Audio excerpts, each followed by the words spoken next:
स्वागत है हमारे यूपीएससी हिंदी के इस चैनल पर। आज हम लोग करने क्या वाले हैं, तो आज हम लोग का जो आंसर राइटिंग का बैच है सीजन, ठीक है, उसमें हमारे 60 दोस्त आंसर राइटिंग का बैच ज्वाइन किए हुए हैं। तो आज हम लोग उनसे जूम कॉल के थ्रू उन सबसे जुड़े हैं, ठीक है, उन लोगों की जो समस्याएं हैं उनको सुनने का प्रयास करेंगे। और ये हमारी पूरी टीम बैठी हुई है। तो जो हमारी पूरी टीम है आप लोग सबको जानते होंगे, ठीक है। मोस्टली आप लोगों में से बहुत ऐसे लोग होंगे जिन्होंने अभी तक डायरेक्टली हम लोगों से कोई बात नहीं की होगी। टीम आप लोगों की जितनी भी समस्याएं हैं उनका जवाब देने का प्रयास करेगी, ठीक है। दरअसल होता क्या है कि कई बार ग्रुप के थ्रू या चैट के थ्रू सही से बात नहीं हो पाती है हर चीजों को लेकर के। तो यहाँ पर हम लोग पर्सनली आप लोग की जो समस्याएं हैं उनको सुनेंगे और उनकी जो समाधान है, उनका जो सॉल्यूशन है वो हमारी टीम के द्वारा आपको दिया जाएगा। तो चलिए शुरुआत करते हैं, ठीक है। और मैं यहाँ पर करूंगा क्या कि हमारी जो टीम है, पहले टीम अपना तरफ से जो पॉइंट है वो आप लोगों को बताने का प्रयास करेगी। फिर आप लोगों के जो क्वेश्चन होंगे, आप लोगों के जो डाउट्स होंगे, उसको हम लोग सुनेंगे और उसका समाधान देने का प्रयास हमारी टीम करेगी, ठीक है। तो चलिए स्टार्ट करते हैं। पहले के जो 15-20 मिनट होंगे मेरे हिसाब से, वो एक कॉमन पॉइंट जो है, ठीक है, जो सामान्य समस्याएं सभी के लाइफ में आती हैं आंसर राइटिंग करते हुए, प्रीलिम्स की तैयारी करते हुए, उनका समाधान करने पर फोकस होंगी। तो आप लोग पहले 15-20 मिनट सुनिए हम लोगों को, ठीक है। उसके बाद आप लोगों से और आप लोगों की जो समस्याएं हैं उनको बताने का प्रयास किया जाएगा, ठीक है। तो टीम का परिचय देने की आवश्यकता नहीं है। यहाँ पर आप लोग गौरव सर को देख सकते हैं, गौरव सर उपस्थित है, ठीक है। सत्यप्रकाश सर सामने उपस्थित, सत्यप्रकाश सर भी हैं और निशांत सर उपस्थित है। तो यहाँ हमारे चारों लोगों की टीम उपस्थित है, ठीक है। और गौरव सर हम शुरुआत करते हैं, वो अपने थोड़ा पॉइंट बताएं, फिर सब बाकी सर लोगों को हम सुनेंगे। तो देखिए, आंसर राइटिंग सबको पता ही है कि बहुत जरूरी है मेंस में सिलेक्शन करने के लिए, और आपने ज्वाइन भी किया है सभी लोगों ने। तो ये मुझे समझ में आ रहा है कि सभी लोगों को इसका इंपॉर्टेंस तो पता है, ठीक है। अब बात ये आती है कि जो एक बड़ी प्रॉब्लम है कि कोई लगातार आंसर लिख रहा है। जैसे कुछ लोग हैं, मैंने ये देखा है कि करीब अपने पूरे बैच में जो 60 बच्चे हैं उसमें से करीब 30-32 कॉपी डेली आ रही है अपने पास। सर 40 प्लस आ रही है, 40 प्लस भी आ रही है। हाँ। इस बार ये बहुत एक्साइटिंग फिगर है। हालांकि ये 60 क्यों नहीं हो रही है, ये बात नहीं समझ में आ रहा है कि आखिर में पैसे भी दिए गए हैं फिर भी ये 60 क्यों नहीं हो रही है। तो कुछ कॉमन प्रॉब्लम होती हैं, ठीक है। इसकी वजह से मुझे लगता है कि ये 60 नहीं हो पा रही है। तो मैं उनको पहले स्टार्टिंग में ही डिस्कशन करने का प्रयास करता हूं, ठीक है, ताकि जो कॉमन प्रॉब्लम है वो एक बार दूर हो जाए। तो पहली प्रॉब्लम ये होती है कि बहुत टाइम लग जाता है। मतलब सर 3 घंटे 4 घंटे हम आंसर लगा देते हैं आंसर राइटिंग करने में, तो ये टाइम कैसे निकालें, है ना। ये सबकी प्रॉब्लम होती है। कोई भी लिखना चाहता है तो पहले दिन वही प्रॉब्लम आती है। तो देखिए, इसका सॉल्यूशन ये है कि आपको क्वेश्चन जब दिए जाते हैं 2 क्वेश्चन, ठीक है, उसमें आपको ये नहीं बार बार, जैसे क्यों हमें 2 घंटा लगता है आंसर राइटिंग करने में, क्योंकि हम ये सोचते हैं कि जो हम लिखें वो एकदम बेस्ट लिखें। आपको ये ध्यान में रखना है कि भाई यूपीएससी में अगर 250 शब्द का प्रश्न है और यूपीपीसीएस में अगर 200 शब्द का प्रश्न है तो 11 मिनट आपके पास अलाउड है। अगर 150 शब्द का प्रश्न है और यूपीपीसीएस में 125 शब्द का प्रश्न है तो आपके लिए 7 मिनट अलाउड है। तो इससे ज्यादा आपको अभी नहीं लगाना है। तो पहली बात तो ये आपको एकदम दिमाग में सब लोग को रखना है। आप लोग बहुत गंदा आंसर लिखिए। मेरा वीडियो नहीं आ रहा है क्या? कोई दिक्कत हो रही? आवाज आ रही है ना सबको? हाँ, एक बार ये पूछ लीजिएगा, सबको आवाज तो आ रही है? ठीक है। तो देखिए, हाँ, अभी सब बताया जाएगा। अंकित नाथ सर, आपके आंसर का भी जवाब दिया जाएगा। एक बार मैं पहले कॉमन प्रॉब्लम एक बार देख लेता हूं। तो देखिए क्या होता है कि 11 मिनट और 7 मिनट से ज्यादा तो नहीं लिखना है। तो आप लोग को ये एकदम अभी कसम बांध के रखनी है। हालांकि कसम मतलब 2-2 मिनट मैं आगे पीछे भी मान के चल रहा हूं कि 11 का 13 चला जाए तो बहुत बड़ी बात नहीं है। लेकिन 2 घंटे क्यों लग रहे हैं? जो बड़ी बात है 2 घंटा तो नहीं लगना चाहिए, ठीक है। 11 का मैक्सिमम आप ये करिए कि अगर आप अभी फर्स्ट महीने हैं, देखिए जैसे कई लोग हमारे बैच में हैं, जैसे मैं नाम लूं, पंकज सर हैं, ठीक है, क्षमा मैम है, तो इन लोगों को मैं जानता हूं, ये लोग काफी अपने फर्स्ट बैच से ही लगातार आंसर राइटिंग कर रहे हैं। इन लोग को तो नॉट अलाउड, मतलब इन लोग को तो 11 मिनट मतलब 11 मिनट नॉट अलाउड, ठीक है। इससे ज्यादा इन लोग को 1 मिनट भी टाइम नहीं देना। वहीं पे जितना कंक्लूजन नहीं लिखे ना तो इन लोग को वहीं पे, तो मैं 2 लोग का नाम लेके ये बोलूं, लक्ष्मी मैम भी है, लक्ष्मी मैम भी फर्स्ट बैच से है, अपने फर्स्ट बैच से आंसर राइटिंग कर रही है, ठीक है। और इनका आंसर राइटिंग काफी सुधर गया। मतलब अभी तो बहुत, एक दिन मैंने देखा था इनकी बेस्ट आंसर थी, शायद मैंने लिखा भी था। तो मैम आप लोग को ये करना है, आप लोग को 11 मिनट से ज्यादा अलाउ ही नहीं है। फिक्स टाइम है 11 मिनट, वहां पे बंद करना है घड़ी। 7 मिनट पे घड़ी बंद करनी है। कंक्लूजन नहीं लिख पा रहे मत लिखिए, कोई दिक्कत नहीं है। इन लोग के लिए तो ये है। जो लोग फर्स्ट महीने में कि भाई अभी शुरुआत ही किए और हाथ नहीं चल रहा है, उन लोग को 15 मिनट, 11 की बजाय वो 15 कर ले, ठीक है। और वो 7 के बजाय 10 मिनट कर लें, ठीक है। अब मान लीजिए हम लोग 2 क्वेश्चन देते हैं तो आपका हुआ 15, 10, 25 मिनट। यही हम लोग जनरली एक दिन 250 का एक देते हैं और 150। यूपीपीसीएस वाले उसी हिसाब से कम कर लेंगे, 125 और 200 कर लेंगे, ठीक है।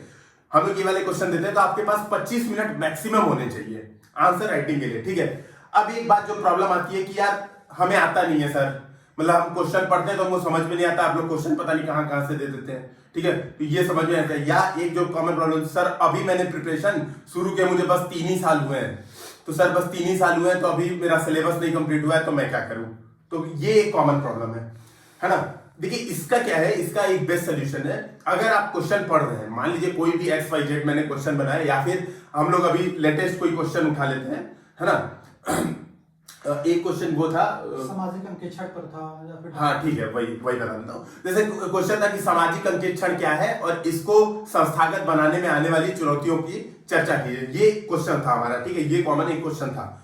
अब क्या होता है, मान लीजिए आपको कुछ नहीं पता है, आपको गूगल सर्च करना है, वो क्वेश्चन नहीं गूगल सर्च करना है, आपको गूगल सर्च करना है सामाजिक अंकेक्षण एंड सम चैलेंजेस।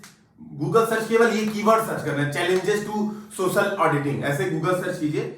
रीडिंग कीजिए, ना कि उसको डायरेक्ट देख देख के छापिए। टाइम क्यों लगता है 2 घंटा? 2 घंटा टाइम लगता क्यों है? उसका सबसे बड़ा कारण है हम लोग लाइन से छापना शुरू करते हैं, यार ये पॉइंट और अच्छा हो जाएगा, वो लाइन से करना शुरू करते हैं। तो आपको ये नहीं करना है, क्वेश्चन आपको खुद से समझना है, गूगल सर्च करके रीडिंग करनी है तो केवल। तो मान लीजिए अगर मैं कहूं 2 पेज है, गूगल सर्च मैंने किया उस टॉपिक पे तो 2 पेज मुझे मिला, 2 पेज की मैक्सिमम रीडिंग टाइम आपको 12 मिनट 10 मिनट देनी चाहिए, मैक्सिमम 12 मिनट, ठीक है। तो मैक्सिमम 12 मिनट दीजिए, उसको रीड करिए, फिर आंसर अपने मन से फिर टाइम लिमिट में ही लिखिए।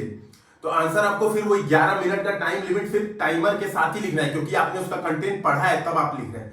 तो आपको ये स्टॉप वॉच के थ्रू करना पड़ेगा, नहीं तो वो 2 घंटा क्या 3-3, 4-4 घंटे भी लगेंगे। और सबसे बड़ी बात ये, आप लोग अभी शुरुआत कर रहे हैं तो आप लोग को लग रहा है, तो देखिए वो बड़ी बुरी बात भी नहीं है। जैसे मैं अपना बताऊं तो मैं जब IIT रुड़की में था अपने ग्रेजुएशन के में, ठीक है, तो जब 2018 में जब मैंने आंसर राइटिंग शुरू की थी तो मुझे बहुत टाइम लगता था। मतलब कई बार ऐसा होता था कि एक दिन में 4 आंसर लिख रहे हैं तो खाली वही लिख रहे हैं, फिर उसके अलावा कुछ किया ही नहीं पूरे दिन। तो 4 आंसर लिखते लिखते ही पूरा दिन बिता दिया, क्योंकि मेरी क्या उसमें मेंटेलिटी थी कि मुझे सबसे बेस्ट लिखना है, इससे बेस्ट ही आंसर लिखना है। तो वो बेस्ट वाला कभी फेज आएगा ही नहीं। जब आप लिखने लगेंगे ना अपने आप लिखने लगेंगे तो अपने आप कुछ आपको पता चलेगा। अरे यार फिर क्या होगा, जैसे जैसे आपने टाइम लिमिट के हिसाब से लिखना शुरू किया ना, आपको अपने आप इंट्यूशन आएगा, अरे यार अब हो गया, अरे वेरी गुड, अब तो खुद से हो रहा है। क्वेश्चन पढ़ा, क्वेश्चन के बारे में कुछ कंटेंट नहीं पता है, कुछ दिमाग में आ रहा है। जैसे सोशल ऑडिटिंग के बारे में बताऊं तो जैसे सोशल ऑडिटिंग वाला ही क्वेश्चन अभी दिमाग में आ रहा है, बहुत सारे क्वेश्चन है, कुछ मैं डिस्कशन करूंगा। जैसे इसमें क्या है, तो जैसे आपने मान लीजिए यूट्यूब वीडियो देखे हैं, और मैं ये आप सबसे एक्सपेक्ट करता हूं कि जो लोग आंसर राइटिंग ज्वाइन किए, यार 86 वीडियो मैंने आंसर राइटिंग पे बना रखे हैं यूट्यूब पे, मैं गारंटेड हूं उससे बेस्ट वीडियोस नहीं आंसर राइटिंग के, आप उसको जरूर देखिए। तो उस पे क्या है, मैंने कई क्वेश्चंस की ट्रिक बताई है कि मान लो पढ़ते हैं हम, क्वेश्चन हमें नहीं आता है, तो एक तो ये सॉल्यूशन है कि आप गूगल सर्च करके छापेंगे, 2 घंटा बर्बाद करेंगे। एक ये कि मैंने कई ट्रिक्स बताई, उन ट्रिक्स का यूज करिए। जैसे मैंने 4A बताया था कि अगर ऐसा क्वेश्चन आता है कि कोई बाधाएं हैं तो आप 4A बाधाएं लिखिए, अवेलेबिलिटी, अफोर्डेबिलिटी, एक्सेप्टेबिलिटी, ये लिखिए, अवेयरनेस लिखिए, ये पॉइंट्स के हेडिंग डाल के लिखिए। फिर जैसे कोई इंडस्ट्री का लोकेशन वाला क्वेश्चन है तो मैंने 5M प्रिंसिपल बताया था, है ना। जैसे कोई इकोलॉजी वाला क्वेश्चन है कि इकोलॉजी क्यों क्षति पे पहुंच रही है, तो मैंने हिप्को बताया था, HIPPCO। तो ये सब जो ट्रिक्स है ना वो आपको यूज करेंगे। जैसे कल ही एक क्वेश्चन था मानव वन्यजीव संघर्ष, हाँ बिल्कुल से, मानव वन्यजीव संघर्ष के बढ़ते हुए कारणों पे कल ही एक क्वेश्चन था।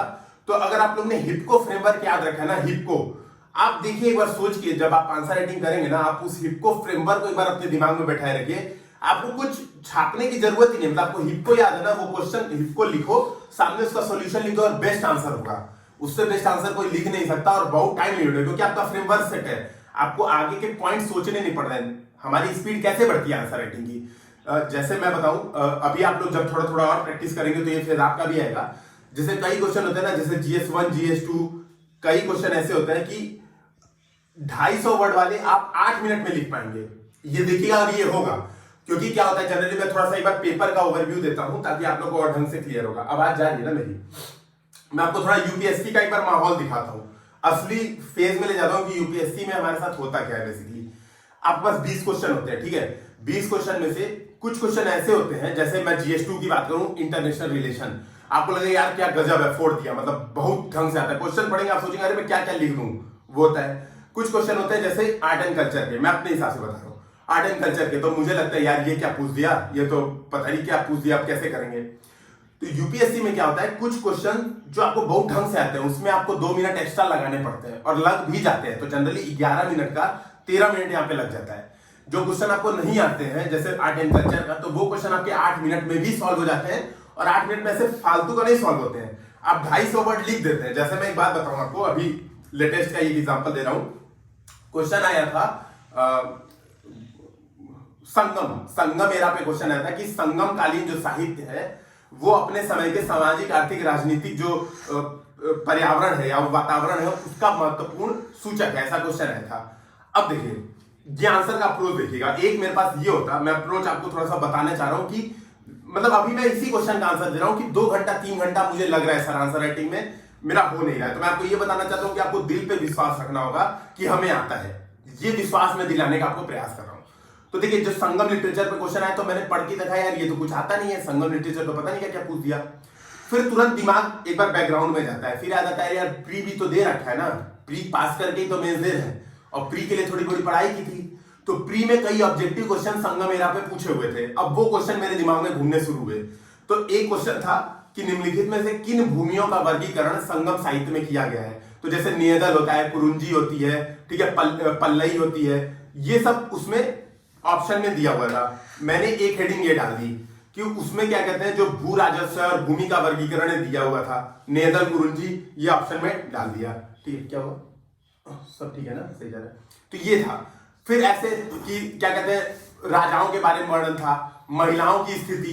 तो जब ऐसा क्वेश्चन होगा ना, आप एक एक करके लाइन वाइज सोचना चालू करेंगे, तो आप इतनी स्पीड में लिखना चालू करते हैं ना उस समय, तो 8 मिनट में ये वाले क्वेश्चन हो जाते हैं जो आपको लगता है कि यार ये तो हमें आते ही नहीं थे। और अभी भी आपको जब आप आंसर राइटिंग कर रहे होंगे तो आपको लग रहा होगा ये तो हमें आते ही नहीं थे।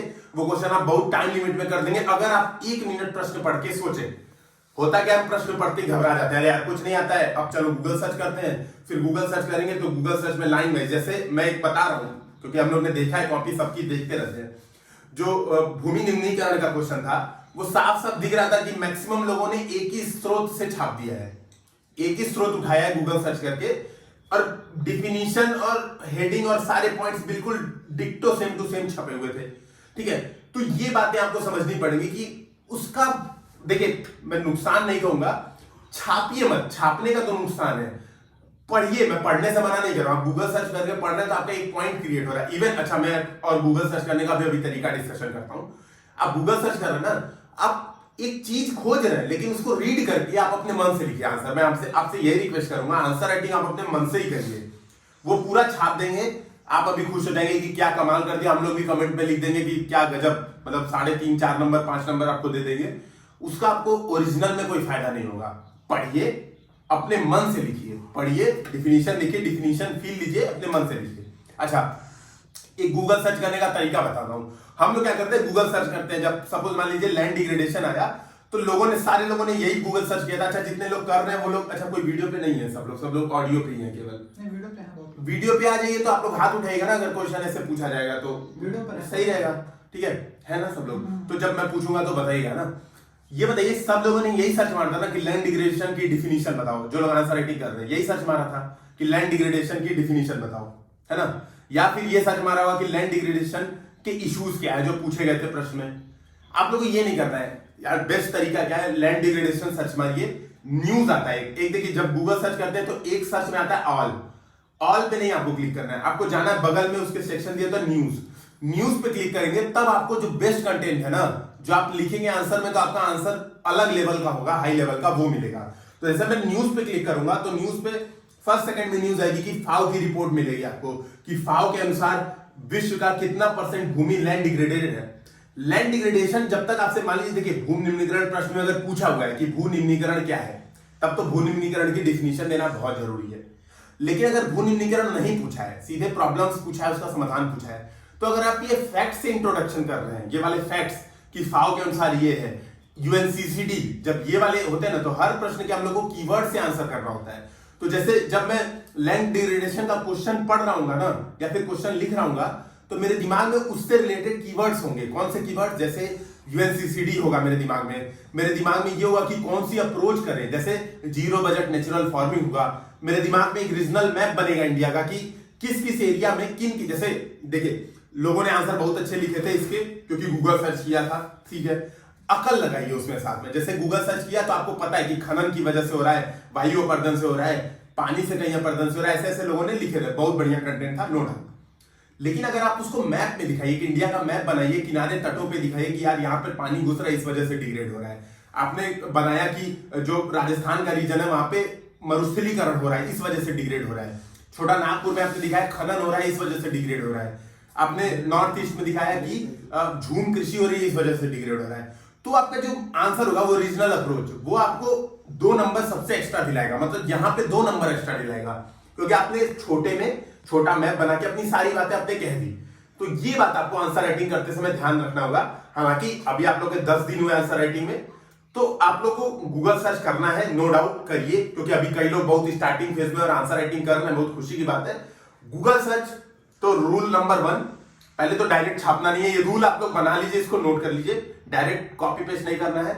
दूसरा, आप लोग को ऑल पे सर्च करके नहीं पढ़ना है, आप लोग को न्यूज पे सर्च करना है। तो ध्यान रखेंगे, न्यूज पे सर्च करेंगे ना, आप लोग को ऐसे फैक्ट्स मिलेंगे एक दो, कमाल कर देंगे। मतलब वो आंसर में वो, क्योंकि देखिए जब भी यूपीएससी या यूपीपीएससी कोई क्वेश्चन पूछता है, करंट के लिंकेज से ही पूछता है। अगर मान लीजिए यूपीएससी इस बार हम्पी पे अगर क्वेश्चन बना देता है, जो कि बहुत चांसेस है कि हम्पी पे क्वेश्चन आए, तो हम्पी पे अभी डेक्कन हेराल्ड में एक बहुत बड़ा आर्टिकल छपा हुआ था, पूरा हम्पी को बताया था कि ये शहर चट्टानों का शहर है, उसको एक्सप्लेन किया था। आप हम्पी के बारे में नितिन सिंघानिया से लाख पढ़ लीजिए, आप बहुत अच्छे से पढ़ लेंगे, हम्पी के बारे में डिटेल पढ़ लेंगे, कृष्णदेवराय का शासन था, ये था, फलान ढिकान, सब पढ़ लेंगे। लेकिन अगर आपने आंसर में वो लेटेस्ट वाला कंटेंट डाला ना कि ये रिसर्च में लेटेस्ट पाया गया है, तो आपका आंसर जो हम कहते हैं इनरिचमेंट या वैल्यू एडिशन, वो वाली चीजें आपकी तभी होंगी। तो इस बात को आप फोकस करिएगा कि गूगल सर्च करना है और ऑल की बजाय न्यूज पे सर्च करके हमें देखना है कि क्या न्यूज है इससे रिलेटेड, और वहां से अपना आंसर क्रिएट करना है। तो पहली बात ये। दूसरी बात ये, टाइम लिमिट में गूगल सर्च को पढ़ना है। पढ़िए आप लोग, नो डाउट। अभी कई लोग को प्रॉब्लम है, नई कंटेंट पढ़ा है, सिलेबस नहीं खत्म हुआ है, हालांकि ये भी मन का वहम है। सिलेबस एक बार आपने रीड कर लिया, सिलेबस खत्म, ओवर, उसके बाद तो ये मन का वहम हट जाना चाहिए। लेकिन ठीक है, मैं फिर भी आप लोग का सम्मान कर रहा हूं, भाई सिलेबस नहीं कंप्लीट है तो आप लोग गूगल सर्च कीजिए, लेकिन 10 मिनट के अंदर रीड करिए, with in 10 minute stop watch से रीड करिए, और उसके बाद बंद करके फिर आंसर लिखिए। तो आंसर अब से किसी को छापना नहीं है, तो अब से हम लोग ये रूल बना रहे हैं आज से ही, ताकि इसीलिए हम लोग वीडियो कॉल पे आए भी आपके साथ में। हम लोग ये बता दें आपसे कि अब जो छापेगा तो हम लोग वो सोर्स और क्या कहते हैं स्क्रीनशॉट लगाने वाले हैं उसकी कॉपी में, कि देखिए आपने यहां से छापा है, वेरी गुड, ठीक है। तो हम लोग ये बढ़िया कमेंट कर रहे हैं, हम लोग मेहनत कर रहे हैं, हम लोग आपके आंसर राइटिंग कॉपी चेक करने में बहुत मेहनत कर रहे हैं। आप लोग कॉपी जो लोग देख रहे होंगे, है ना, एक बार बताइए सब लोग को पसंद आ रहा है कॉपी चेक करना कि नहीं, मतलब आप लोग अपने भी कमेंट दीजिए। और हम लोग को भी आप लोग, हाँ ये जो बात करते हैं, हम बात करेंगे, तो आप खुद देखेंगे हम लोग बहुत मेहनत कर रहे हैं। तो आप लोग भी अगर हमारे साथ मेहनत करेंगे ना, तो आप लोग को समझ में आएगा कि यूपीएससी और यूपीपीसीएस क्रैक करना कितना इजी हो जाएगा। एटलीस्ट इंटरव्यू लेवल तो आप पहुंच ही जाएंगे। अब इंटरव्यू तो मेरा खुद का नहीं हुआ, तो मैं कैसे आपसे बोलूंगा कि आप इंटरव्यू में बहुत अच्छा एक्सेल कर पाएंगे, बट इंटरव्यू लेवल तक तो गारंटेड है अगर आपने लाइन वाइज हम लोग के साथ कंपीट करके, क्योंकि बहुत सारे लोग आपके साथ जुड़े हैं और बहुत सारे लोग एक एक चीजों पे मेहनत कर रहे हैं। तो भरोसा रखिए, अब आप लोग एक एक करके अब शुरुआत। उससे पहले